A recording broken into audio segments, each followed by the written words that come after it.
চন্দনেশ্বর বাগিচাহাট শিকারিপাড়ার রাস্তার মাথা এলাকাত বেপরোয়া গতির হানিফ বাসর সাবাত মোহাম্মদ জাবেদ নামের এক মোটরসাইকেল আরোহী ঘটনাস্থলত নিহত। শনিবার 2:01টার দিকে যাত্রীবাহী বাস ও মোটরসাইকেলের মুখোমুখি সংঘর্ষে এই ঘটনাগান ঘটে। এ সময় উত্তেজিত জনতা ঘাতক বাসরে ভাঙচুর করে।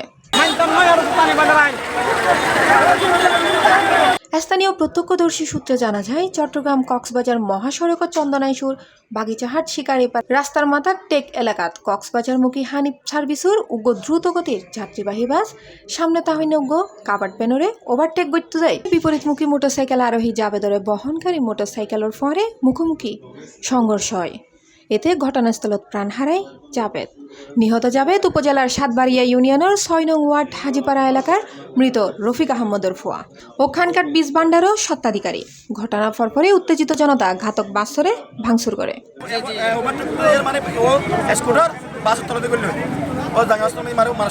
মোটরসাইকেল মানে একে নাই তার কি এইবার মানে ওই দোয়ানা জাদ্দার কি দোয়ানার জাদ্দার চলে পানি পয়তো ওভারটেকত আছে ওভারটেকের হারা যাইরা পানি সামনে সামনে যাচ্ছে কি মোটরসাইকেল খবর পাই 2000 হাইওয়ে থানার পুলিশ এসআই রুহুল আমিন ঘটনাস্থলত উপস্থিত হয়ে নিহতের লাশ উদ্ধার করে আইনি প্রক্রিয়া শেষে পরিবারের হাতে হস্তান্তর করে।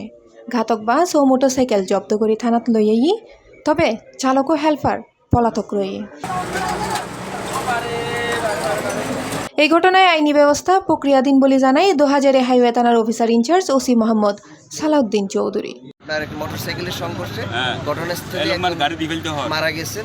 আমরা পুলিশ এসে ঘটনাস্থলে এসে লাশ আপনার ডেড বডি ওখানে আমরা আইনানুগ প্রক্রিয়া করে আমরা হস্তান্তর করে দেবো এবং আমরা এই বিষয়ে মামলা এবং আইনানুগ যত প্রক্রিয়া আছে আমরা এটা গ্রহণ করব।